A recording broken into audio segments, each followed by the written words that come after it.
Previously on the all-new adventures of the Doctor Who Book Club podcast. So I think, Chris, that brings us to what we're going to be reading for the month of May.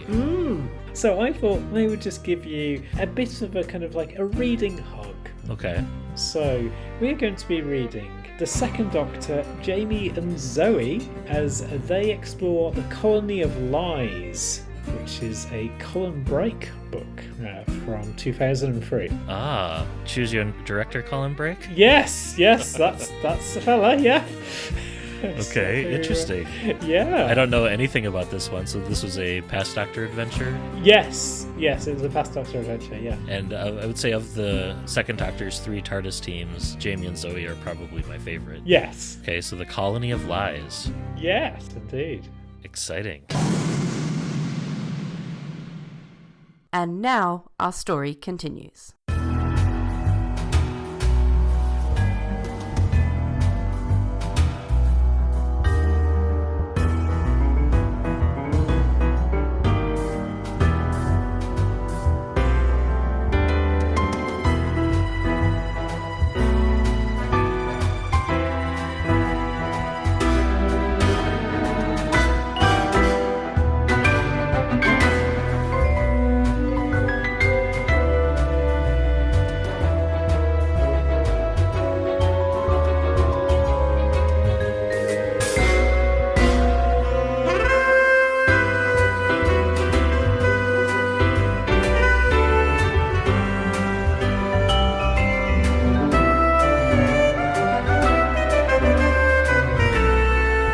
Welcome, everyone, to the all-new adventures of the Doctor Who Book Club podcast. This is Matt in Minnesota. Chris in South London. How's it going, Matt? Pretty well, Chris. It's a cold, rainy morning here in Minnesota, but perfect for book discussion weather, I think. Yeah, I was in a cafe earlier on today and we had to keep on shutting the door to stop the cold wind from coming in. I was like, it's cricket season. Why is this happening? Well, at least you were in a cafe where you could get like a warm coffee or tea or something, too. Yes, yeah. Be grateful for blessings. So since we've last recorded, we've now had an additional trailer or two for the new season coming out soon. Yes. And all 8 episode titles having been revealed. Mm-hmm. Although the final episode title, Empire of Death, shares its title with a Past Doctor adventure by David Bishop. So I wonder if RTD even knows, or maybe it's a pseudonym for a different episode title, and maybe it'll change to like Empire of Daleks or something by the time we get to the finale. Oh, or maybe it's an adaptation. Or that. Yeah. Could very well be. Yeah. Speaking of books, which is apropos given the point of our podcast. Kind of what we do, yes. A little bit of book news. So as we speculated last month, the 15th Doctor and Ruby are getting a trio of books, and we haven't had this since Series 11, folks, so I'm pretty excited. The books are Ruby Red by Georgia Cook, which is due out on June 13th. Then Caged by Una McCormick, which is due out June 27th. And then Eden Rebellion by Abby Falasa, which isn't coming out until November 14th. So I'm not sure why that third one is being delayed so much. Maybe it was a replacement for another book that was commissioned but didn't work out, or Yes. who knows. Computer issues. Yeah. And all 3 will be in hardcover and will also have unabridged audiobook versions. And the reader for the first one, for Ruby Red, will be Millie Gibson herself.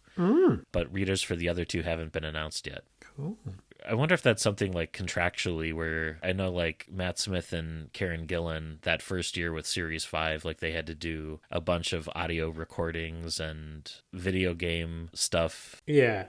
And then it seems like they do less and less of that as the years go on. So I wonder if that's kind of more of the same. Or, surprise, Millie, you're going to be reading an audiobook today. Yeah, I mean, I guess they have to agree to their likenesses being used and whatnot. So, I mean, there must also be we want to be able to offer you this at this rate or something. I'd have thought. We'll see if Barbie's own Ncuti Gatwa will be doing any audiobooks himself later. But, Yeah, one can hope. Yes.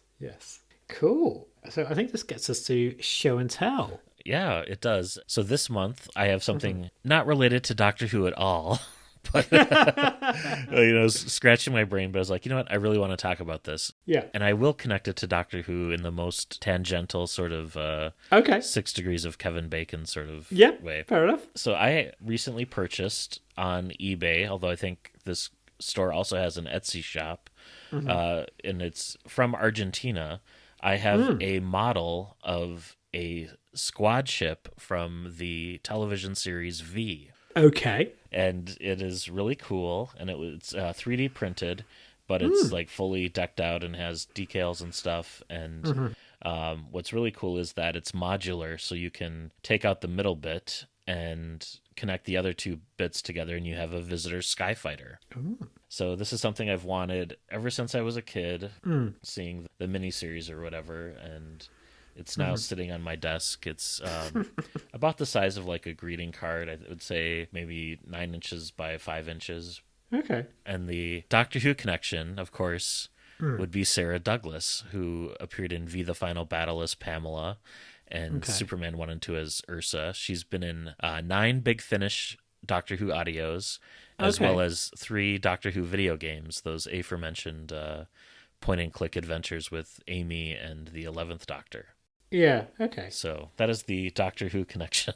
Yes, and Ursa's one of the Phantom Zone criminals, isn't she? She is, yep. Yeah. So... Yeah, cool. So, like, when you were describing it, I was imagining it was going to be a bit bigger in size. Oh. Because, like, we were talking about how, it then becomes other ships and things like that. I was imagining this was kind of like the Millennium Falcon from the Kenner range. Oh.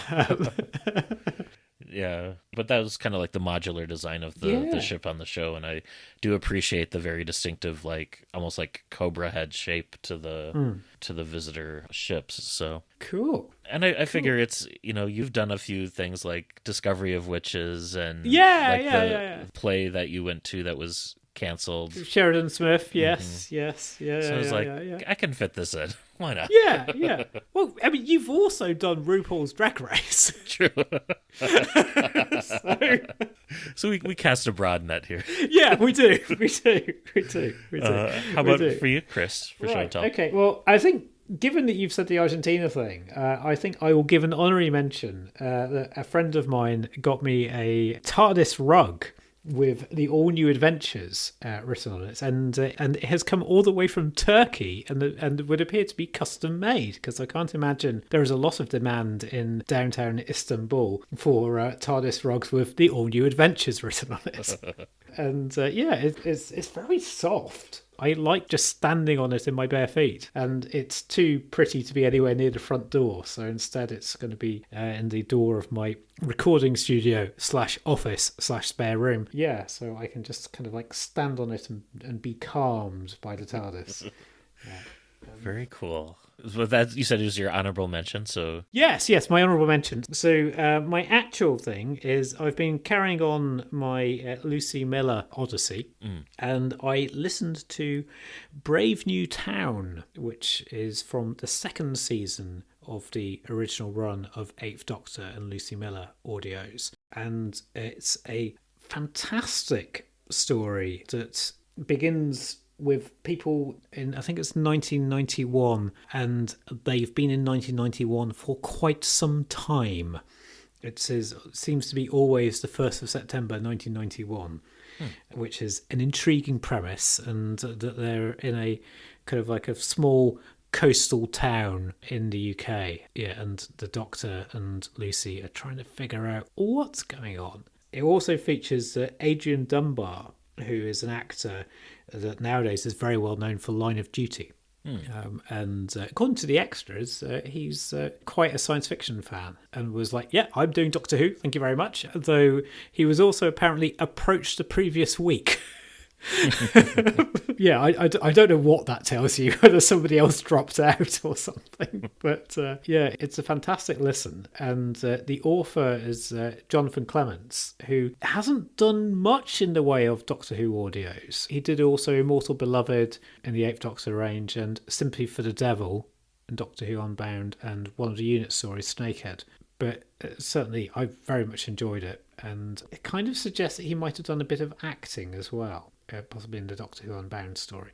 But yeah, I've very much enjoyed it. I would highly recommend it. But I will say, if you do listen to it, please do not look at any kind of Doctor Who reference guide or something, because the story goes places, and it is best to go into it, as I did, completely cold. You'll be left trying to work your way through all of its various puzzles, but you'll definitely be greatly entertained. And you said that was called Brave New Town. Brave New Town. Okay. Yes. Cool. It is very much worth your time. Well, another book that may or may not be very much worth our time, we shall find out, is The Colony of Lies, which is our book this month. Yes. And this is written by Colin Brake, who was the script editor on EastEnders round about the time of the Sylvester McCoy era, and was a script editor at the BBC generally from 1986 to 1992. And he's written the Eighth Doctor novel Escape Velocity and a couple of new series adventures featuring the 10th Doctor.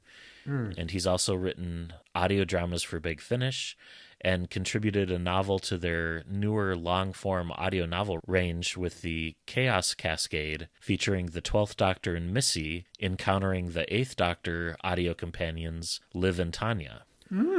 And, of course, we've talked about him on the show before in our Choose Your Own Adventure episode, where he's written quite a few of the Decide Your Destiny books, including The Time Crocodile. And notably, he doesn't follow the traditional Choose Your Own Adventure format of having in-story choices. Rather, he lets you manipulate reality to affect the outcome, which I'm not a fan of. No, bless him. Also, he could have played an even more pivotal part in the show. Oh. Because he was apparently considered as one of the replacements for Eric Sayward. Huh. Though also in the afterword of Colony of Lies, he says that he was considered as a replacement for Andrew Cartmel. So both these things could be true, but yeah. Kind of like waiting in the wings for a potential opening on the show. Interesting. Yeah. I'm not super sure that, I'd been interested maybe in anybody following Andrew Cartmel, but I can't imagine the Seventh Doctor without Andrew Cartmel. Yeah. Really. Certainly not the first 3 seasons. Yeah, they're very intertwined. Yes, indeed.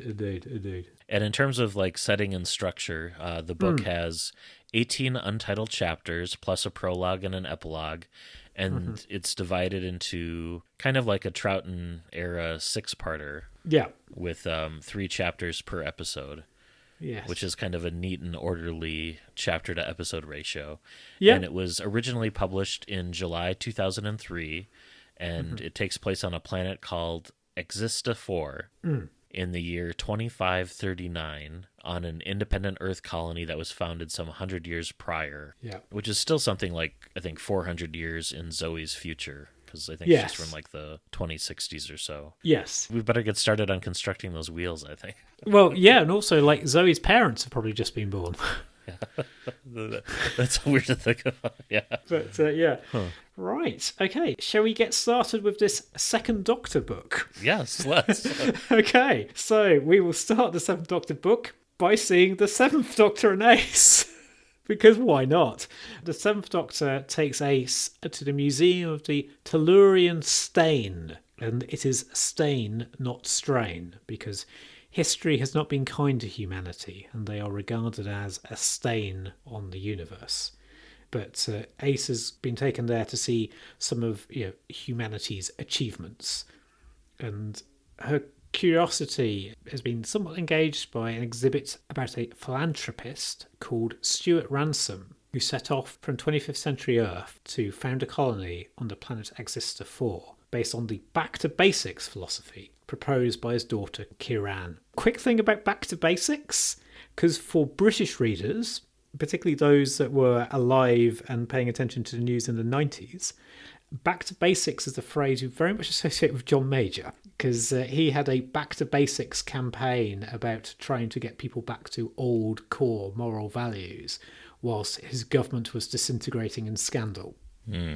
So I think that there is a bit of satire coming into play here. And I kind of took it, without knowing that background, I took that to kind of mean like things you would see with like in the United States with like the Amish or Yes. or even like talking about like the 1990s, like the whole Biosphere 2 movement. Yeah. But yeah, that's interesting. So Ace wants to visit the colony in person, but the Doctor says he's been there already and doesn't want to return. And Ace, somewhat frustrated by this, sets off to search the TARDIS for the 500-year diary that the Doctor has just casually mentioned. But the Doctor fetches the diary from its hiding place and begins reading, refreshing his memory about the second Doctor's adventure on Existor 4. So there we go. Yeah, sort of a multi-Doctor story right off the bat. Yes. Yes. I thought it was funny how Ace was going on and on in the prologue about how much she hates museums, but then when we see her in Power of the Doctor, she's hanging out at an art museum. Yeah, but she's got older, I guess, and wiser. Yeah. Not sure that what I enjoyed as a teenager isn't necessarily what I would enjoy now. Yeah, true. It was spoiled by about the Seventh Doctor and Ace's involvement because I read the back cover, but they show up in the first sentence of the prologue too, so it's not much of a spoiler there. No. So 100 years or so have passed since the colony ship, which was named the Big Bang, had crashed on Exista 4, so probably not a good title for the ship, knowing that it was going to crash. So the back to basics kind of philosophy forbids colonists from using genetic engineering to help their crops grow in alien soil, and the colony is thus struggling to survive. And faced with a harsh struggle for existence, many of the original settlers' descendants didn't wish to be held back by the artificial rules decided upon by their parents and grandparents. So some years ago, a breakaway group who called themselves the Realists founded their own village some distance away from the original settlement, which is called Plymouth Hope City. And there's still a great deal of bitterness between the two factions, especially since the Realists must often raid the Loyalist settlement for supplies. And 4 years ago, the son of Plymouth Hope's sheriff, Tam Cartwright, was killed in a Realist raid, and he has to raise his grandson, Billy Joe, ever since. But Billy Joe believes that his father was trying to join the Realists on the night that he died because he was caught in a crossfire during one of the Realist raids. And after a particularly bitter argument with Tam, the town sheriff, and his grandfather, Billy runs away to join the Realists himself. However, this is Planetfall Day, and it's also the centenary of Planetfall, so the town is bustling with people. I think there's something like 5,000 colonists total. Yeah, something like that, yeah. And Billy Joe, unable to steal a horse without being noticed, and horses are very much like a hot commodity because there's so few of them as well, decides to shelter for the night in the forbidden wreck of the colony ship. And Plymouth Hope City, it very much has like a Western kind of feel. I think it's worth just kind of like picturing that in your mind. Yeah. And you earlier on mentioned Amish. I mean, it is, if dear listener, you're picturing the Amish in your mind, you're not too far off. Well, I did not know before I picked this that this was set in a place called Plymouth Hope City. My mum lives in Plymouth, the original one, in Devon. So I read some of this whilst in actual Plymouth, which was kind of like bizarre. The whole setting reminds me a little bit also of like those historical reenactment reality shows that were popular like a decade ago, like 1900 House and Manor House or Victorian Slum House, those types of things where people are like, hey, let's go live like they did in old times. Yeah, I mean, there's also a Firefly kind of vibe as well. Yeah, the kind of the mixing of technology and like the Western setting, Yeah. So the Realists have established their community in the base of the mountains, which is about 30 kilometres away from Plymouth Hope, and it's in the ruins of an alien settlement. And in the nearby caves, a scientist called Max Ford has found a bunker of aliens in suspended animation. And unlike the human colonists who had been sleeping in cryogenic capsules for their journey, the aliens' metabolism is slowed by the use of symbiotes attached to their bodies. Max is trying to wake the aliens so he can communicate with them, but his lover, Harley Devine, is more concerned with keeping her people fed, and so she leads a party of Realists over to the colony ship for more supplies. The character names in this are all very like memorable or kind of funny. Yes. Like Holly Devine, like Major John Carter, and things like that, where it's just Max Ford. Yeah. Very, like, I don't want to say soap opera names. Yeah. The author having like a background like on EastEnders. All the names are very distinctive, like, like Yeah. Ruby Sunday sort of deal. Yeah. Well, it very much helps you kind of like keep track of it, I would say. Yeah, because their names sort of relate a little bit to their jobs or occupations. Meanwhile, while all this is happening, the Earth colony support vessel Hannibal enters orbit, apparently in answer to a call that the realists sent some time ago. And First Officer Vina Miles is aware that Major John Carter's approach to sorting problems is to bang heads together. But she's surprised when Carter awakens their other guest, Administrator Green, from suspended animation.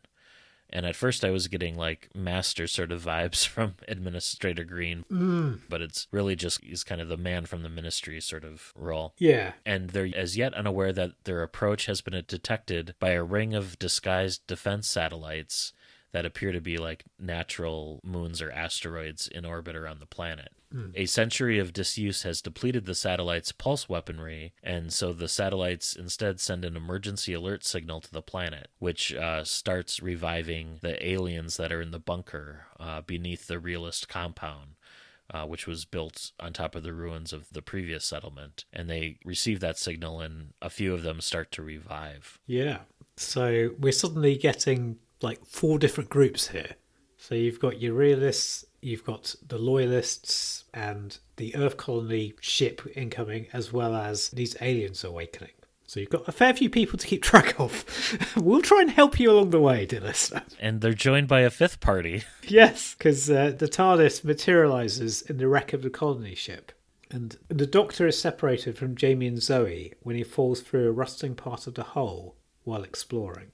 And while searching for a safe way down to the next level, Jamie meets Billy Joe, the grandson of Sheriff from earlier, and Billy Joe is at first unsure whether to trust Jamie, but decides to do so when Jamie saves him from falling through another rusting hull plate. And Billy Joe offers to lead Jamie back to his friends, and along the way they find a sealed panel that Jamie tries to open, and Jamie fails, and various failsafe mechanisms detect his interference and send out a battle droid to investigate. But instead the battle droid finds and attacks the Doctor and Zoe. The Doctor manages to use his sonic screwdriver to shut it down and wipe its short-term memory. And as the battle droid retreats, the Doctor realises there are several more sealed panels on the ship, and so he's wondering just how many dormant battle droids there are. The sonic screwdriver in this story definitely feels more like the new series Sonic, where it can pretty much do whatever, which is kind of cool foreshadowing that Yes. doesn't create any sonic shields, but, No. So one of Plymouth Hope's most vocal troublemakers, Val Freedom, Brilliant name. has disagreed with Tam Cartwright several times in the past and has repeatedly advocated waking Kieran Ransom from cryogenic stasis to help them work through and try and solve their problems. However, most of the colony's medics were killed in the crash, and nobody now alive has the expertise to revive anyone from cryogenic suspension. So Cartwright has to reject that suggestion. So frustrated, Freedom retreats back into the restricted zone around the colony ship and hears voices within the wreck. And believing that the realists have mounted another raid, he alerts Cartwright. And despite their differences, they band together to form like a Western-style posse to drive the realists off their land. Meanwhile, the Doctor and Zoe are reunited with Jamie and they meet Billy Joe. And then the posse arrives and tries to arrest them. Just as Hallie and her party arrive, and so Hallie is from the Am I right? Yes, Hallie is from the realist side. Mm-hmm. I have read the book, honest. So confusion breaks out, and there's an exchange of gunfire, and Jamie and Billy Joe flee with the realists, whilst a somewhat intoxicated Freedom shoots Zoe. And furious about this, the Doctor demands that Cartwright give his friend medical attention. This is Sheriff Cartwright, and Cartwright agrees to do so, though jails the Doctor until he can explain his presence. And so once he and Freedom have questioned a stranger, they accept his claim to be an innocent traveller and agree to release him and help him find his missing friend Jamie. whilst the town healer, D. Willoughby, tends to Zoe. Because, the town doctor was Max Ford, but he went off to the realist, so D. Willoughby was kind of like his nurse, but she's more into like... kind of herbal remedies type thing. Yeah, like homeopathic stuff. Yeah. So Jamie and Billy Joe are also questioned by the realists, but while they accept that Billy Joe genuinely wishes to join them, they're more suspicious of Jamie because he's an off-worlder. And unsure whether he can be trusted, they decide to lock him up in one of their prefabricated huts until they can question him further. So they're in the realist encampment. And they're unaware yet that more immediate threat is coming from the alien bunker, where we have what are a species known as the Tyranians, but you could just call them the Lupari. Yes, basically. The Tyranians are, so they're like a canine-like species, and their commander, Lorvalan, okay. Yeah, and his second-in-command, Zenig, have just woken from 100 years of suspended animation as well, to find that the enemy humans had apparently discovered the bunker. Lorvalan and Zenig then set off to check the condition of the ship, intending to assess the situation before taking military action, but they're interrupted when their security chief, Dyselt, also awakens, but he's suffering from an intelligence-reducing virus due to an illness in his Alsorti symbiote. So as kind of mentioned before, these Tyranians, their suspended animation chambers are much more like something out of like the movie Alien, where they have this symbiote like crawling on their chest that slows down their heart rate and stuff. And his particular symbiote was infected with something which kind of gave him like space madness. Yeah. And the smell of humans in the bunker drives Dyselt into a primitive rage. And when Lorvalan and Zening return, they find the animalistic Dyselt has stolen a transport sled and set off hunting for humans, threatening to rob the Tyranians of the element of surprise. Yeah. Yeah, so Sheriff Cartwright, meanwhile, decides to trust the Doctor and releases him. And whilst the Doctor explores the town, he realises that the back-to-basics philosophy is slowly killing the colony because it's stopping any form of innovation. And whilst Zoe seems to be recovering, the medical centre is full of useful medical equipment that's been left to gather dust because they're not wanting to do anything that's more recent than like the 20th century. And Dee admits that many people in the colony suspect that the original philosophy had more leeway. But since Stuart Ransom, the philanthropist who founded all of this, died in the crash, and whilst his daughter, Kiran, remains in suspended animation, they've got no way of knowing. Which is a bit sad, because like you can figure it out yourself, but okay. Though it reminds me of the debates that you have in the States about the Constitution. Yeah, because like people interpreting, well, what would the founding fathers have thought about this or that? And like, well, they probably weren't envisaging the internet or things. Yeah, and it kind of maps. I mean, the founding fathers were very much a group of people with their own ideas, and I'm sure some of them were more conservative and some more liberal. But yeah, you get that very much so, especially with like Supreme Court decisions where you have originalists and you have people who are like, no, this is meant to be a growing and changing framework that allows for new situations. But yeah, same sort of debate for sure. So Major John Carter and his first officer Vina then arrive from the Hannibal, making like a deliberately ostentatious pass over the town to catch the colonists off guard. That what's the military term for it? Oh, shock and awe. Yeah, shock and awe. Yeah. So the Doctor convinces Cartwright and Freedom to let him accompany them to the shuttle, where Carter reveals that the colony is about to lose its precious independence, because several frontier Earth colonies have recently fallen to a warlike race known as the Daleks. I don't know if you've heard of them before, but they've rocked up in Doctor Who a few times. And it turns out the Earth Federation is now 75 years into a war with the Daleks. And thousands of refugees are now searching for new homes. And due to the state of emergency, Exista 4 is going to have to accept an influx of new colonists, around 80,000 or so, none of whom agreed to the back-to-basics philosophy of the original colony. And at this point I thought, well, this is a really big planet, so there's probably other continents, so couldn't these colonists just set down somewhere else and leave these folks alone if they don't want to interact? I don't know. Yeah, but it could be that this is the only really habitable bit. Yeah, maybe. So Cartwright and Freedom are somewhat shocked by all of this, and they prepare to return to Plymouth Hope. Meanwhile, the Doctor asks Major Carter to have his ship's medics have a look at Zoe, because he doesn't really trust the colony's primitive medical facilities, which is fair enough. But this request alienates Sheriff Cartwright and Freedom, who decide to leave the Doctor behind and return to the city alone, only to realise that there's some smoke coming from the medical centre. So Disselt, who is one of the Tyrrhenian... I pictured him as like werewolfy things. I mean, I know it's Lupari type stuff, but yeah.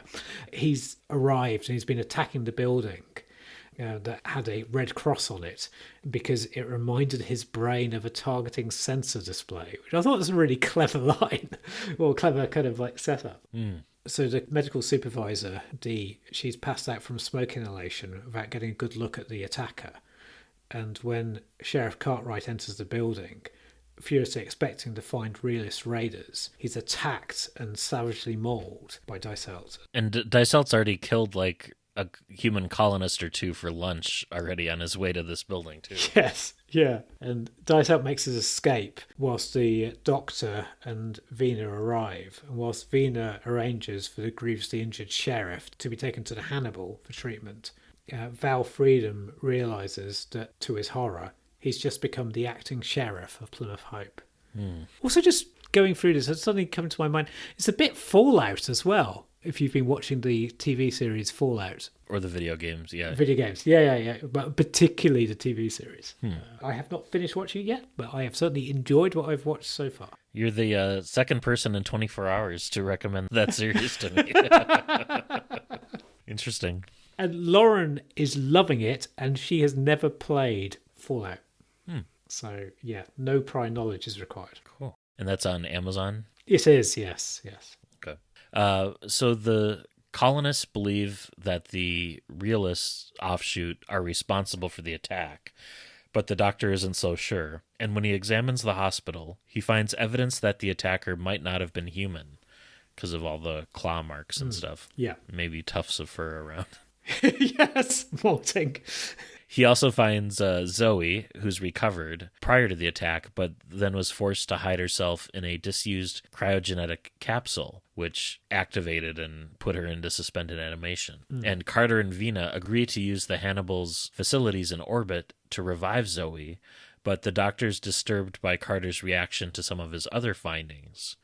The refugees soon to arrive on the planet are already fleeing one war zone, and if there are hostile aliens on this planet, Carter intends to eliminate them before the refugees arrive. And realizing that he's out of his depth, Val Freedom decides that there's only one realistic course open, and at his request, the Doctor agrees to help revive Kieran, Ransom's daughter, to take charge. So, despite Jamie's assurances that Jamie means no harm, Max, the Doctor over on the realists' side, decides to administer a truth drug to him. So Max hears all of these bizarre claims of time travel, and so doesn't know what to make about all this. And so he locks Jamie back up with Billy Joe, who is very much appalled by the realist treatment of his friend. And he begins to think that possibly the loyalists had a point after all. It's a bit hard to do that once you've defected, isn't it? So they go, oops. Meanwhile, amongst the doggy people, Lorvalan and Zenig locate the realist base, and they think it must be the main human settlement, because it's right on top of theirs, so yeah. And they're infuriated to find that humans have built this community with the remains of a Tyrrhenian settlement, which they destroyed. So whilst trying to gather information for their attack, Lorvalan and Zenig overhear the humans discussing Jamie's capture and interrogation. But they're only able to hear part of the conversation, so they reckon that the humans must have captured Disselt, and so they plan to rescue him. Yeah, so lots of moving parts and different factions at play. And yeah, I mean, it's pacey. Yeah. I would say this, yeah. So on the way to the colony ship, Dee, the kind of the herbalistic nurse, admits to the Doctor that she used to be Max Ford's lover, so the doctor of the other settlement. But when the realists split from the colony, Max dumped her and took another partner, Hallie Devine, whom Dee had always treated like a kid sister. And viewing the colony ship from outside, the doctor notes unusual patterns to the damage, but sets this observation aside for later. And the cryogenic security systems shut themselves down after the last failed resuscitation attempt, and the doctor connects himself directly to the virtual reality systems of the colony ship to try and grant himself authorization. Yeah, and this is where we have this month's dramatic reading. Yeah, read by Twitch streamer Matsu Quinox. Yes. Who we had the pleasure of meeting at Console Room in January. Yes! So you can hear him in the background, I think, on the episode that we did where we were talking about the history of the show. Yes, our Confidential Unleashed episode. Yes. Matsu runs a Twitch stream that features both reading and gaming streams, so do check out their channel. Mm-hmm. So let's have a listen. Yeah. Right, then, said the doctor, slipping the helmet onto his short black hair securely. Dee and Freedom couldn't help but smile. The funny-looking man appeared very uncomfortable. How do I switch this on? He asked. You don't, replied Freedom, trying not to laugh. I do. With that, Freedom flicked a switch, and the doctor was suddenly somewhere else. He blinked rapidly, but this had no effect on what he was seeing. The image-generating software was interfacing with his optic nerves, and replacing the real sensory input from his eyes with its own imagery. He appeared to be floating in a blue sky, which he shared with a few wispy clouds and some distant seagulls. He found himself approaching a massive column that reached up from somewhere way below him, lost in thicker clouds.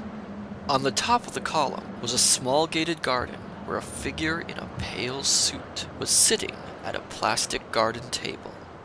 As the doctor drifted slowly down, he could see the stranger was pouring 2 cups of tea from a rather fine china teapot.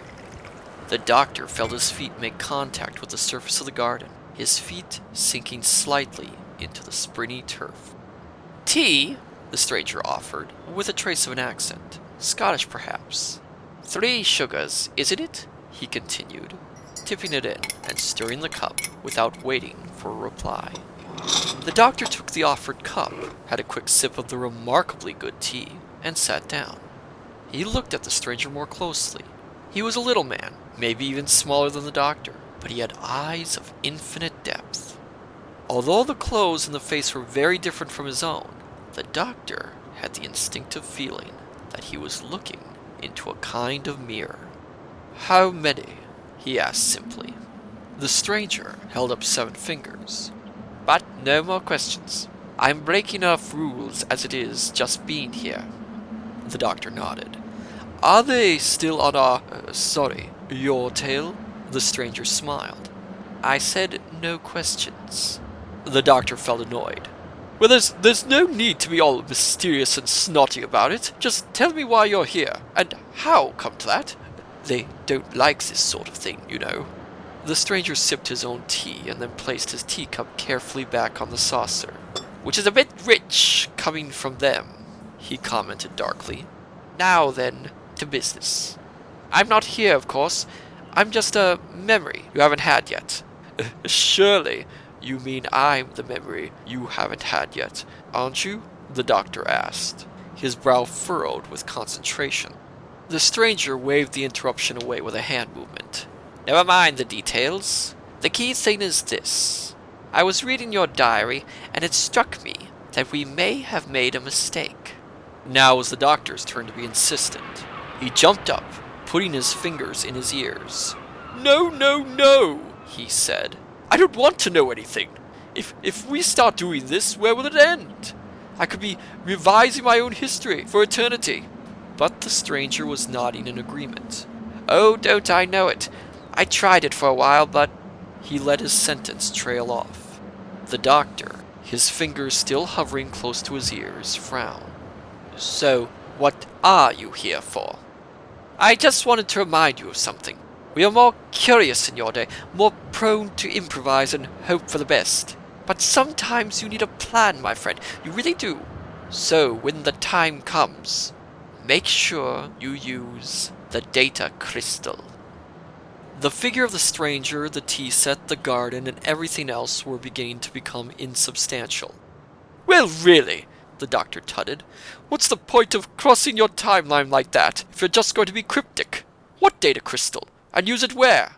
But there was no one to listen. The stranger had all but disappeared. The last thing the doctor saw was him tipping his ridiculous straw hat, and then he was gone. And I was rather hoping I was going to improve with age, muttered the doctor dismissively. Thanks, Matsu, for reading that. Yes, yeah. And as we heard, the Doctor is unexpectedly contacted by a future incarnation of himself, number 7, who had been reading his diary and realized that his past self needed some help. Yes. So the 7th Doctor advises the 2nd Doctor to use a certain data crystal when the time comes. And very irritated by this cryptic encounter with his meddlesome future self, the Doctor resumes his work and successfully revives Kieran Ransom, using his sonic screwdriver as a defibrillator when she goes into cardiac arrest. And when Kieran wakes, she's somewhat surprised to learn that she's been asleep for 100 years, and everyone she knows, including her father, is dead. However, she soon pulls herself together and is ready to be brought up to date. It really does, at least to me at least, bring back the whole the shock, because she's thinking, oh, I was just speaking with that person. Like, oh no, oh gosh, she's in a totally different world. And you get more of a sense of that than I've had with a few other works where you've had people being revived, having been in deep freeze. And I can't remember if it's during this scene or if it's maybe during one of the earlier scenes with the Doctor and the other encampment, but at some point, similar to the TV movie where Grace puts on Puccini to listen to whilst operating, here they say, let's have some classical music by the ancient masters Orbital. Yes. Which I think they had done their Doctor Who theme by the time this book was published. They had. But also, Orbital have a lot of other work as well. It might be they're listening to the Doctor Who theme. Might be they're not. But yeah. So Administrator Green contacts his superiors back on Earth, and he discovers that the Doctor has a bit of a track record as being a notorious meddler. So the Doctor might possibly complicate things. So Green decides to question Zoe, though Zoe has kind of recovered and she's gone off in search of the Doctor and Jamie. And Zoe's somewhat surprised to find herself on board a spaceship. So she hacks into the computer system through a shuttlecraft in the landing bay to find out what's happening here. And she realises that Carter has understated the extent of the refugee problem, because of the fact that there's 80,000 new colonists on the way, because he hasn't shared that number before. And so life on Exista 4 is going to change beyond recognition. But I must say, I'm amazed how she's hacked into this, given that she's from the 21st century. Yeah. She's smart. Part of me wonders if the author realizes when exactly she's from, because Zoe just adapting automatically to a lot of this. And if you think about someone from the 16 or 1700s came into the 21st century, would they intuitively know how to use an iPad or something? I don't know. Yeah, probably not. No. So Major Carter's men locate Zoe in the landing bay. She launches the shuttlecraft because she's determined to warn the colonists about what's happening.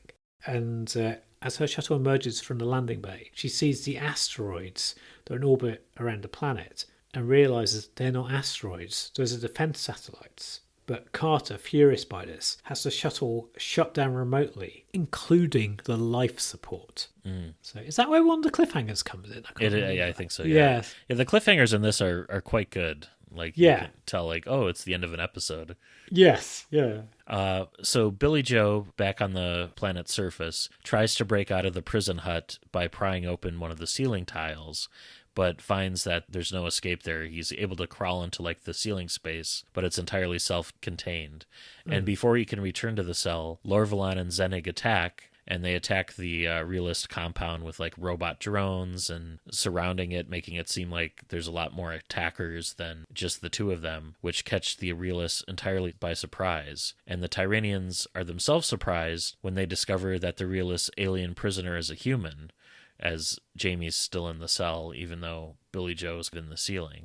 But before the dissatisfied Lorvalan can kill Jamie, Billy Joe jumps down from the ceiling and surprises him. And Jamie and Billy Joe fight the Tyranians whilst the realists regroup and fight the drones outside. And Hallie manages to reach the communication systems and send out a distress signal, which reaches the ship in orbit. Carter then authorizes Vina to go rescue them, and since the shuttle which Zoe tried to steal is already back in the shuttle bay just landing, she hops into that one, taking Zoe along with her and reviving her and taking over all the command systems.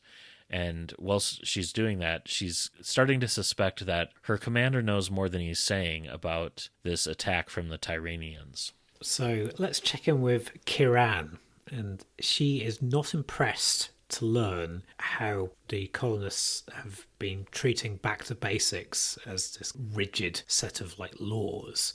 She says it was only ever meant to be like a set of guidelines to help the colonists live a simple and more productive life without relying on technology they didn't fully understand.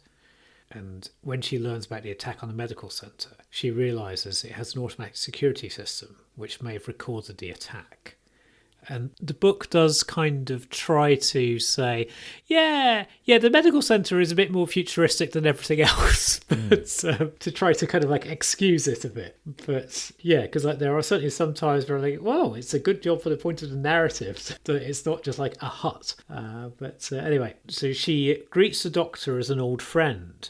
And the Doctor is somewhat annoyed to realise that the Seventh Doctor has been meddling again. Because not only did he introduce himself to Kiran back on Earth in order to save his past incarnation the trouble of having to convince her to trust him, he's also given her a data crystal to pass on to his earlier self.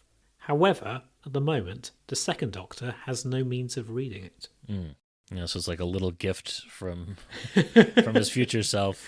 Yes. By way of being in a suspended animation chamber for 100 years. Yeah. We don't really, apart from obviously the framing device, we don't really get a bit of an explanation as to why the Seventh Doctor is choosing to interfere this time. So maybe he does it all the time. Maybe he's there kind of in the background of the Romans, various sort of things. Maybe it's not just Clara. He and the Clara fragments are battling with each other. No, I want to help. No, I want to help. Yeah. It's like Testimony and the Thagerians from Demons of the Punjab both having the same job. Yeah. So the Doctor views the security footage from the recent attack, and he recognizes the alien attackers as Tyranians, one of a species of noble but nomadic warriors who appeared as if from nowhere in the previous century.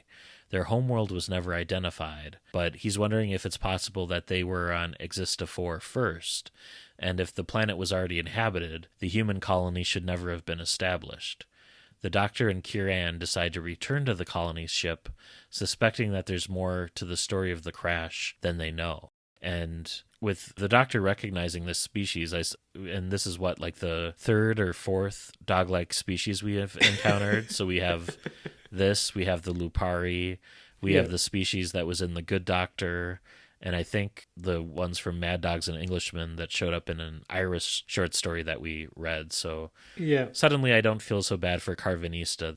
There's other canine species in the universe for him to hang out with. Yeah. Well, also you've got the Files from Warrior's Gate as well. I would say they're more lion-like. Oh, they? Yeah, okay, fair enough. Okay, all right. But yeah, others But it makes you think, there must be more.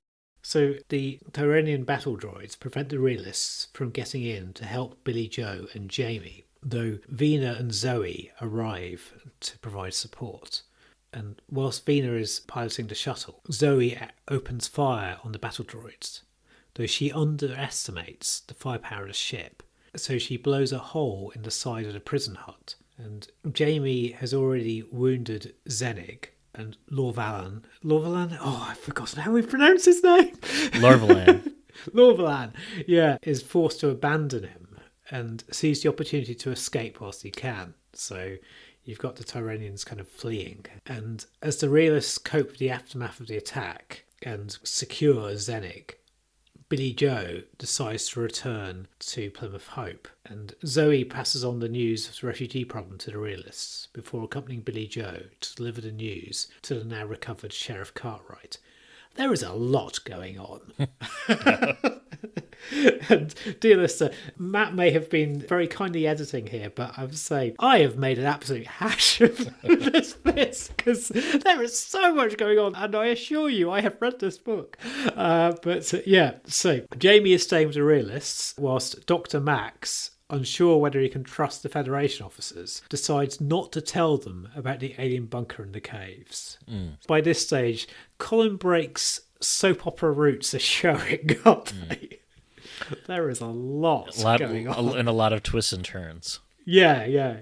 Some of which may be unnecessary, but we'll discuss that when we get to it. Yes. So the Doctor and Kieran access a backup memory hub in the wreck of the Big Bang, which is the colony ship crashed on the surface, and learn that some sort of disaster struck when the colonists were preparing to shuttle down from orbit. Yeah. Some files seem to have been deliberately erased, and when the Doctor tries to coax further information out of the computer, he finds a brief video image which implies that the ship was shot down, which would further imply that the Tyranians were here first after all.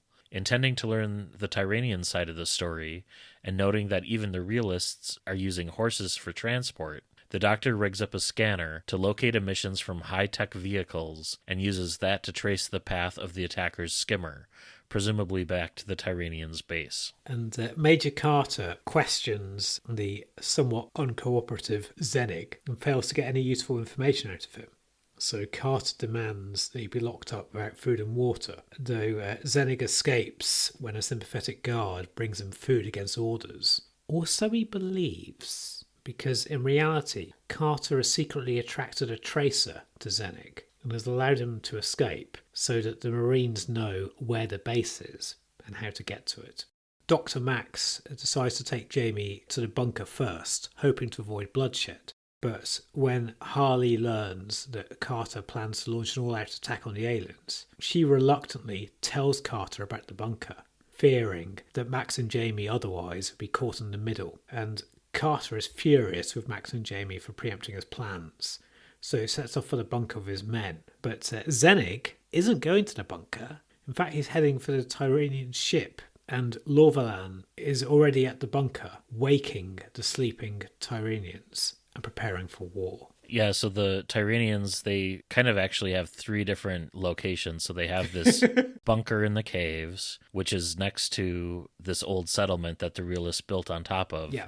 But then they also have their own ship, which is cloaked and is sitting in the middle of a lake nearby as well. Yes. So then, as the Doctor and Kieran are following the path of the Tyranian skimmer back to the caves, the Doctor detects a more powerful source of energy nearby and diverts to investigate. And that's where the Doctor discovers the Tyranian ship hidden beneath that cloaking device submerged in the nearby lake. But the Doctor's sonic screwdriver makes short work of the shield. Again, kind of new series style. Although I suppose the third Doctor was able to detonate landmines, so... Yeah. And once inside, he reprograms the AI of the ship to believe that he's the captain.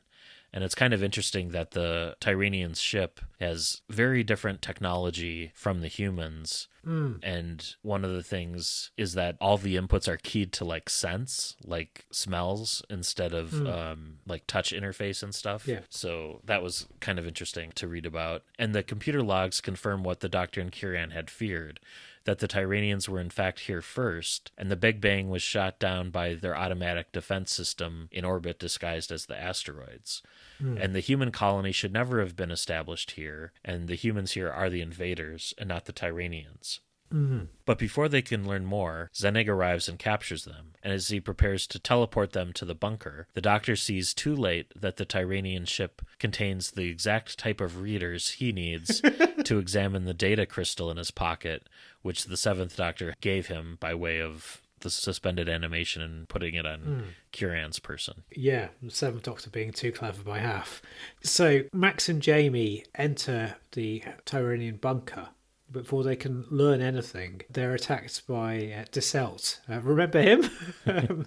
So the one who is getting increasingly feral, and his condition has deteriorated further. And Deselt savagely mauls Dr. Max before Lorvalan arrives and underestimates the extent of Deselt's savagery and tries to stun him. And the stunned setting maddens Deselt, who attacks Lorvalan and kills him, though not before Lorvalan shoots and kills Deselt in turn. And Zenig then arrives via Transmat, slightly inconveniently, to find Jamie standing over his commander's dead body. But before Jamie can protest his innocence, he finds himself surrounded by the Tyranians, whom Lorvalan had revived. So, not looking good for Jamie right now. Mm-hmm. And the Marines then attack the bunker, and in amongst all the mayhem, the Doctor, Kiran, and Jamie escape with the seriously injured Max. And the Marines are forced to retreat. So both sides now, the Marines and the Tyranians, are preparing for open war. But the Doctor still hopes that somehow he can negotiate a peace settlement. Mm. And I think it's around this time that Jamie has the very cheesy, groan-inducing line, "Who let the dogs out?" joke. Yes! Yeah. From a song which was popular at the time. But I read that and I was just like, oh. Yeah, it was. It was The Baha Men. Okay. There is a fascinating podcast about Who Let the Dogs Out, about the history of that song and the fact that it's so disputed as to who wrote it. Huh. It's really very interesting. It's more interesting than you'd imagine Who Let the Dogs Out could possibly be. Huh. Yes. But yeah, that did date the book a little bit when I read that. Yes. So First Officer Vina gives Zoe and Billy Joe a lift back to the colony in her shuttlecraft, and Zoe delivers her warning about the refugees to Sheriff Cartwright. Cartwright seems to take the news well and admits that as sheriff, he actually has access to technology he's never been able to bring himself to use. So he reveals like this hidden room, and here I was getting a little bit of like Beast Below vibes. Yeah. Where you get told the whole story about what actually happened. And at his request, Zoe plugs into a virtual reality network to see the truth about the colony ship's crash, but the neural feedback is too much for her to handle. The Doctor arrives just in time to free her from the systems, and while he tends to her, Cartwright introduces the town folks to Kiran, who shocks many by revealing that they've misinterpreted her father's back-to-basics philosophy. They were meant to seek simple solutions to their problems without over-relying on technology, not to prohibit technology completely. And even without their extra refugees on the way, the colony, she says, is overdue for a change. I mean, you can imagine that might land awkwardly. It's like, hi folks, you've got it all wrong. Yeah. So I have done a little bit of digging whilst you were bringing us up to speed. The episode I was wanting to tell people about is an episode of the show 99% Invisible, and it's called Whomstermongers Let the Dogs Out. Ah, okay. So 99% Invisible, and have a listen to that. It is brilliant. And they did a follow-up episode as well. Right. So Zoe recovers from her experience and reveals that battle droid that attacked her and the Doctor when they first arrived is only one of an army lying dormant in the wreck of the colony ship, which the Doctor kind of suspected. And in order to get Federation backing for his colony, Ransom, back in the day, the philanthropist who founded all of this, was forced to take along an army of battle droids, could be activated remotely in case of an emergency on the frontier. So, like, it's there in the T's and C's for you to found this colony. You need to take along these basically, well, not quite nuclear weapons, but, you know, pretty powerful weapons. And Ransom had intended to dispose of them upon arrival, but because the Big Bang was shot down, the battle droids responded automatically and wiped out the settlement that attacked them, the Tyranians, apart from the remaining Tyranians who retreated to the bunker. And the Doctor claims that Ransom actually lost his life trying to bypass the ship's AI to shut down the battle droids. But Zoe isn't so sure. And the Doctor is still hoping to negotiate a peace with the Tyranians, so he and Jamie approach the invisible ship under a white flag. However, the Tyranians take them prisoner, refusing to let Lorvalan's death go unanswered. And frustrated, Jamie accepts Zennig's offer to settle the matter by ritual combat, but then learns that the fight will be to the death. And we also get a revelation here that the Second Doctor had taken Jamie and Victoria to ancient Rome to watch a gladiator fight. Yeah. Or they ended up watching a gladiator fight, and Victoria went, well, this is a bit horrible. Can we leave now? In my personal headcanon, they're at the same gladiatorial fight that the 10th Doctor's forced to participate in the Stone Rose, and they're in the audience watching. Could well be. I mean, given how this book goes, then yes. It's a multi-Doctor. So. Yes. So Jamie, his opponent is Gorhay, who I guess I would describe as who was that really big Chewbacca-like character that showed up in the Star Wars, was it the Book of Boba Fett? I've not seen the book. I saw like the first 20 minutes of the Book of Boba Fett, and I kind of figured maybe not for me. Oh, okay. Well, there's a... what's the name of Chewie's species again? A Wookiee. Wookiee. Yeah. There's a big Wookiee who's like has black fur, who I guess is from the extended universe, some of the novels and stuff, and he shows up in that story, and that's who this Gorhay reminded me of, kind of like the big bad of the Tyranians. Yeah, I mean, he'd be played by Dave Bautista, wouldn't he? Yeah, or Brian Thompson back in the day, perhaps. Yeah. So Gorhay is going to duel with swords in an arena which is bound by a force field, and each time someone strikes the force field, the voltage will increase, and the third shock will be fatal. So not unlike Star Trek The Next Generation's Code of Honor, that wonderful episode. And as the fight begins, the Doctor uses a sonic screwdriver to break out of his cell, but before interrupting the duel, he decides to stop, thinking, oh, Jamie will be fine. I need to see what's on this data crystal first. So he uses the Tyranian's interface to find out what exactly his future incarnation wanted to pass on to him that was so urgent. Good job that Jamie survives this. Yeah. So Dr. Max is receiving medical treatment on board the Hannibal, and the realists and the loyalists are learning to reluctantly set aside their differences and join together under the leadership of Kiran. But the colony now faces a threat from a somewhat unexpected direction, at least to them, because Green and Carter both know the true history of the Tyranians, and Green has the authority to order Carter to commit genocide. So Carter activates the battle droid army in the Big Bang, in the ship that they'd originally come along, the colonists. But Vina, not wanting to be a party to genocide, takes Zoe to the Hannibal to try to talk sense into Major Carter.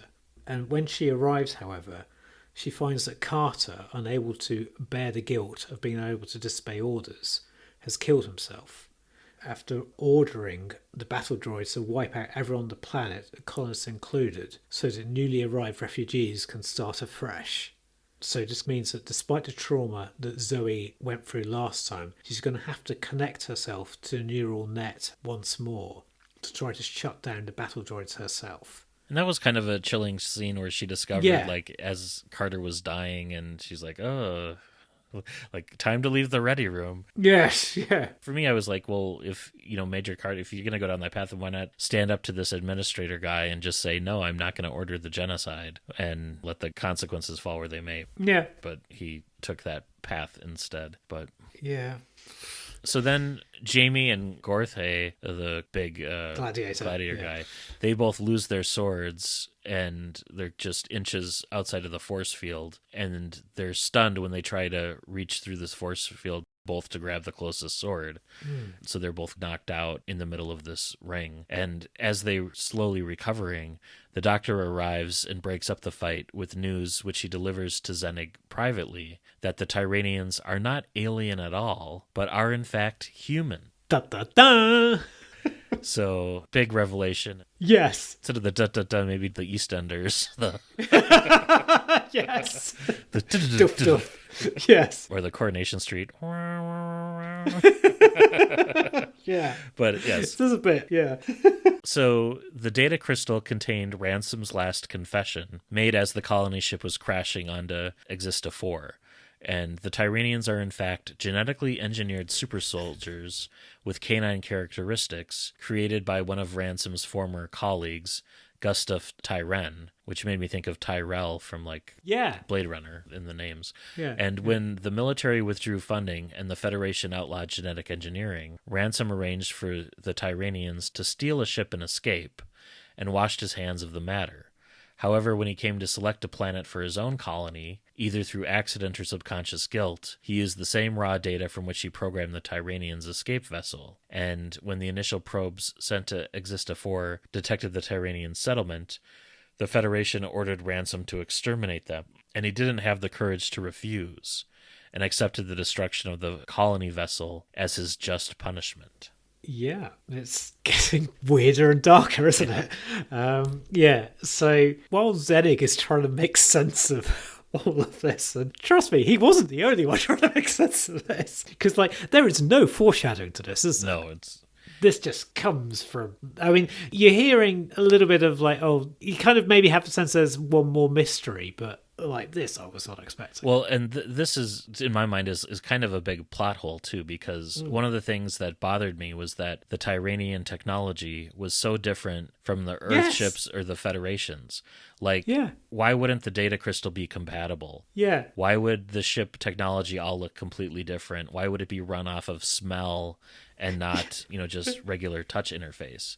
Yeah. It's like, if you're doing this genetic splicing thing, surely you're not thinking, well, we all use VHS, so I need to build them all Betamax before we launch their ship. Yeah, It's just, yeah. that, just didn't make sense to me. Yeah, like, unless you were trying to disguise them, but, like, you don't get the feeling they're trying to set up an alien race by stealth. Yeah. But anyway, so the reactivated battle droids are attacking the bunker, and at the Doctor's suggestion, the Tyranians are luring the attacking droids into the bunker, and they use the teleport to evacuate to their own ship. Though, while the Doctor intended only to trap the droids in the bunker, Zenig has set explosives throughout the bunker to destroy them all. And at the last minute, Zoe manages to shut down the army of battle droids, though Zenig doesn't want his people to know the truth of their heritage and fears that one day he might reveal it accidentally. So he sends the Doctor on ahead with the rest of the Tyranians and remains in the bunker to die in the explosion. The leader of both the dog species and the humans, so like Major Carter and Zenig, both end up like killing themselves. It didn't seem like either of them needed to die there. It just was very much not bookends, but reflective of both their leaders. But it just felt odd that they both died by suicide within a few pages of each other. Yeah.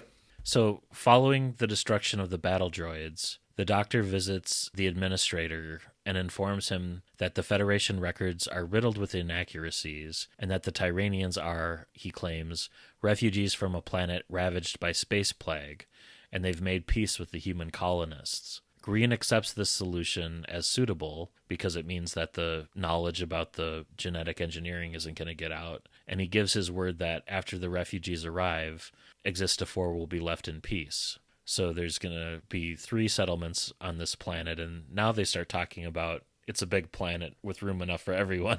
It's like, oh. And as the humans and Tyranians celebrate their new peace accord, Vina mulls over whether to accept command of the Hannibal or resign her commission and join the colony. And I'm glad that's kind of left open-ended. It makes it seem like she may resign and join the colony, but we don't know. Yeah. And then the Doctor, Jamie, and Zoe depart, deciding to let some lies about the colony's history stand.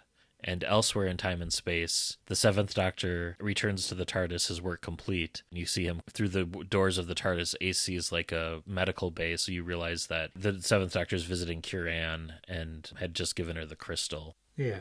And decides to change the subject when Ace asks what he's been up to. Yeah. And then the book itself ends on a line about Ace flipping through the diary, asking about the terrible Zodan. Yes. Which gets a few references, and we learn, like, Jamie actually met the terrible Zodan and was impressed with, like, her sharp claws. Yeah. And that is the Colony of Lies. Yeah. So what do you make of this? Well, when I originally, was looking at the book, it was like, okay, the title got me thinking, what is the colony lying about? What if the author's lying about something? What if this is one of those unreliable narrator books? But I enjoyed reading it, I'll say that. Yeah.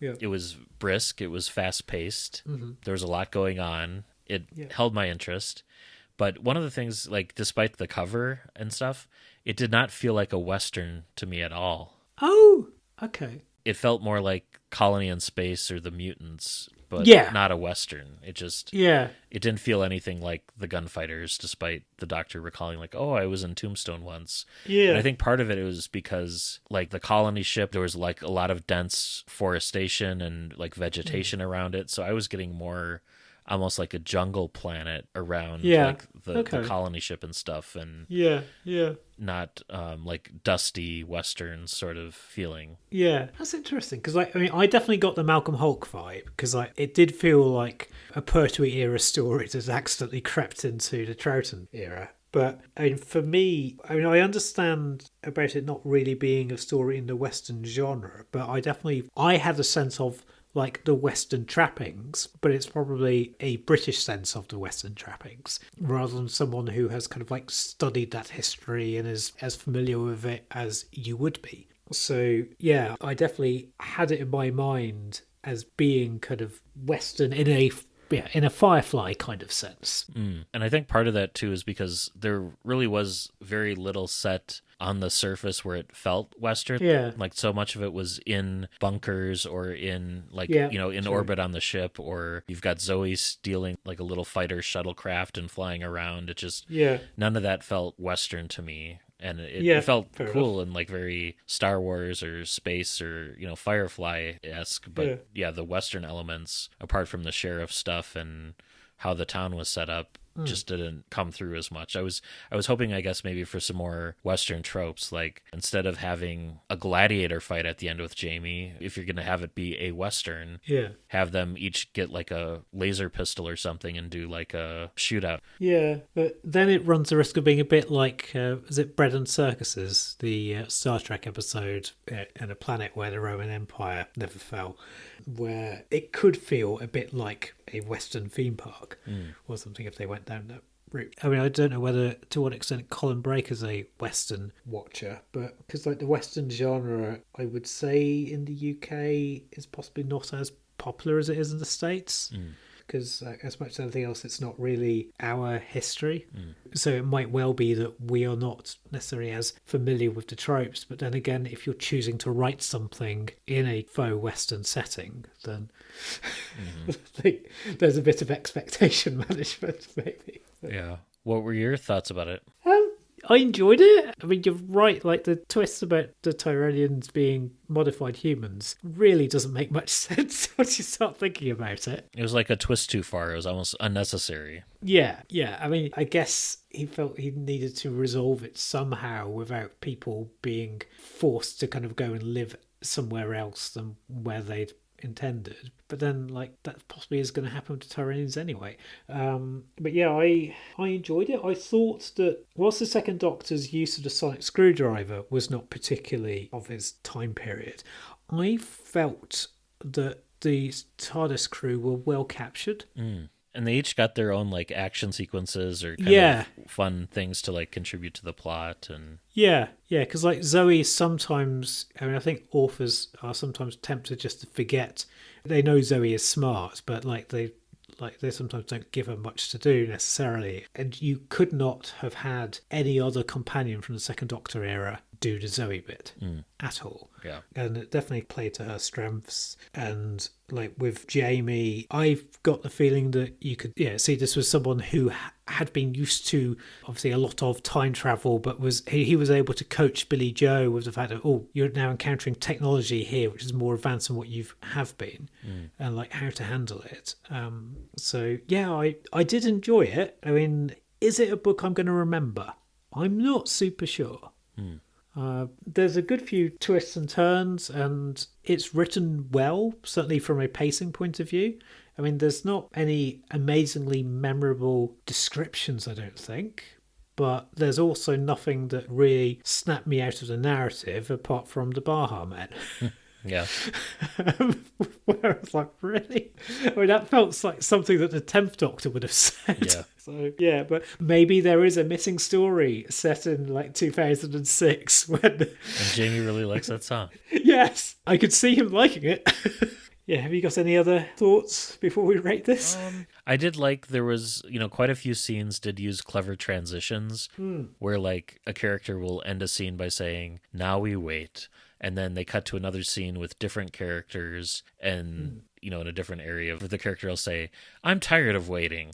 And, so little connections like that that are kind of cool transitions. Yeah. And the cliffhangers were good. I think we mentioned that. Yeah. But for me, I guess it wasn't until the Daleks were mentioned, like over a third of the way into the book, where I felt the story really started to pick up steam, and it was a little bit slow going at that pace where they were explaining everything. And even then, I would have liked to have like a scene where Jamie instantly adapts to like the colonist ways because it's not too dissimilar from what he would have experienced in, like Scotland, in his time. And maybe, a few scenes of Zoe not coping as well with like the trappings of the Western town, like a little bit more character development like that, I think would have been nice. Yeah. How would you score this one? How would I score this? I think I'm going to give this a 7. It's a low 7, but I mean, I enjoyed it. You can see that Colin knows how to write. I mean, even if necessarily, like, I can't remember the prose, but he certainly knows how to construct a story and tell it, I would say. But, even if there are a few too many twists. How about you? Yeah, I'm going to go with a 7 out of 10 as well.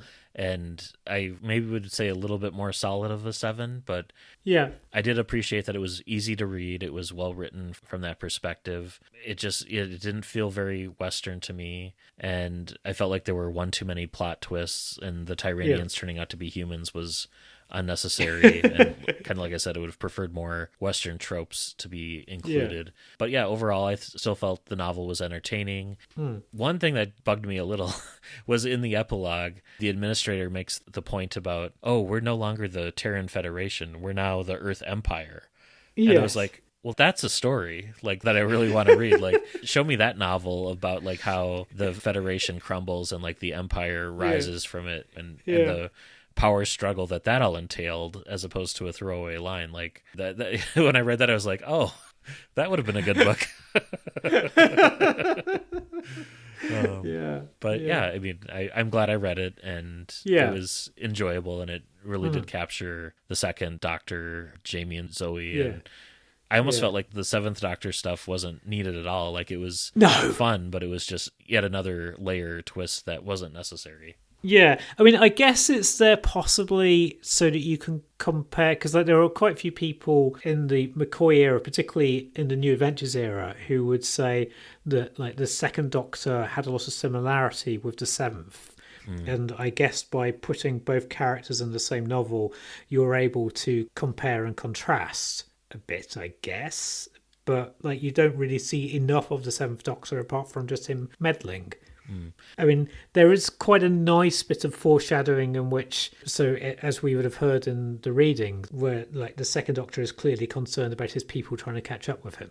Yes. And like the consequences of his general interference. That I liked and appreciated, but like, you didn't need to have the seventh Doctor in it at all. Yeah, and another point that I just want to get off my chest about, when they revived Ransom's daughter, Kieran, and they were, there was such a long sequence where they were like, we tried reviving someone 80 years ago or so, and it went horribly, and we've never tried it since. It's like, okay, then pick a different test subject to try and revive first before you revive her. Just to double check to make sure it's all working. Little things like that, where it's just, the characters were making decisions, and I was like, there's a better choice there. But I just had a thought. I guess probably the reason why Colin Brake included Seventh Doctor next was because in another universe, he could have written for the Seventh Doctor, who could have been the script editor. So it might have just been his just trying to scratch that itch, maybe, and like that's why it's included. But I mean, it's a little bit self-indulgent if that's the case. But hey ho. Though, speaking of self-indulgence, I don't think I've mentioned this on the show before, but I used to work with a guy called Jamie who has a twin sister called Zoe. And I raised an eyebrow at this when I learnt it. And he told me that a friend of his mum's was a Doctor Who writer. Huh. who told her to call her kids Jamie and Zoe. I was thinking about that today, and I was just wondering, who could that have been? So they're from the Hampshire area, and I know that Peter Angelides at one point lived around there. So maybe? Oh, so it's not like someone who was born in like the late 60s, early 70s. No. My friend was born in the 90s. Ah, okay. I was going to say, because my mind went to, oh, well, maybe it was Peter Ling. Yeah. But, Yeah. or Victor Pemberton, maybe. But Yeah. No, it was a Doctor Who novelist, was how it was put to me. But I mean, this could all be. It's like the Colony of Lies. It could mean that sort of like it had all been refracted in the telling, and it might have just been someone that was working on a synopsis that was never published. Well, shall we move on to Yes, listener feedback? Let's move on. Yes.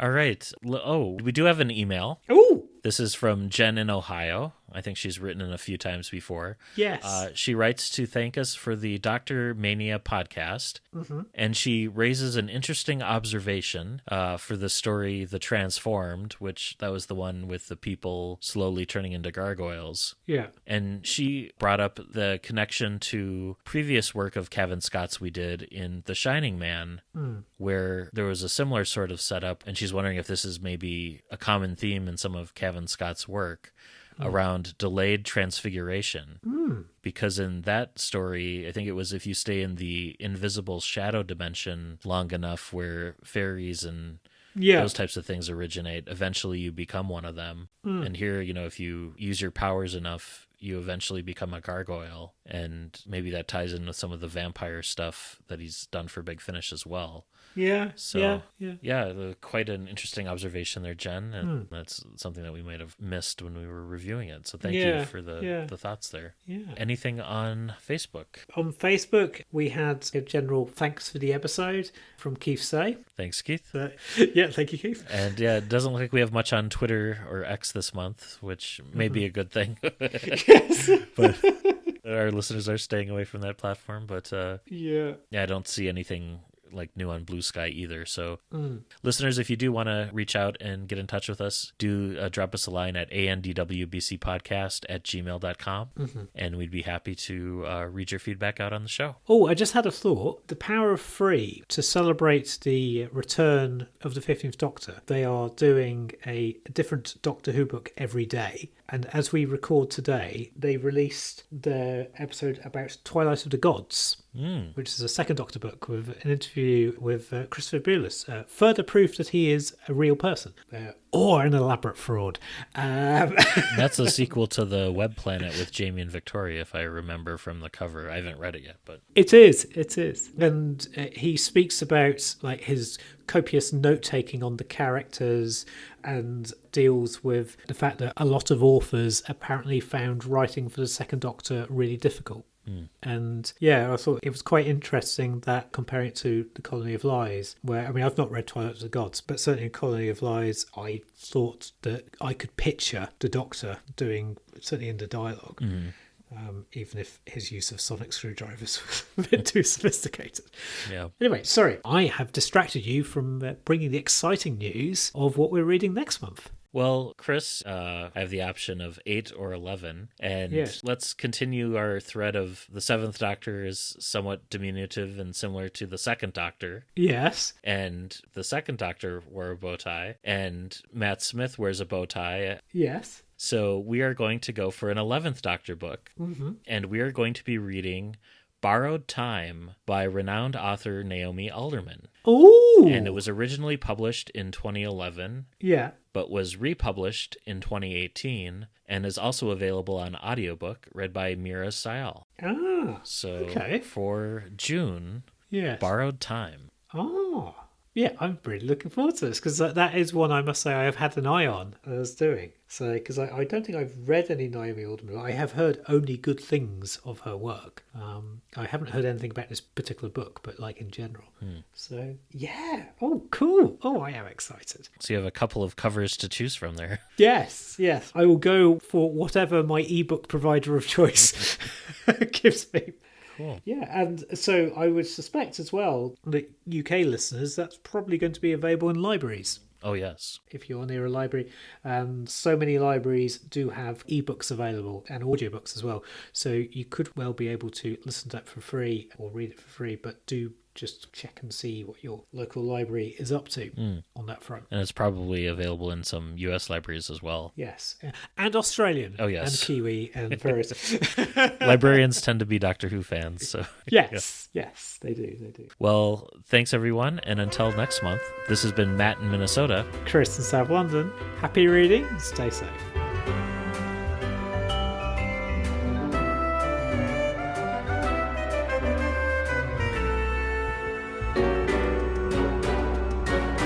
Thank you for listening to the all-new adventures of the Doctor Who Book Club podcast. Special thanks to George C. Music for use of their song Doctor Who Theme Swing Jazz Version. You can follow us on Twitter at ANDWBC Podcast and like us on Facebook. Help other listeners to find us by leaving a rating or review on Apple Podcasts or your podcatcher of choice. You can contact the show by emailing your thoughts to andwbcpodcast@gmail.com. And until next month, happy reading.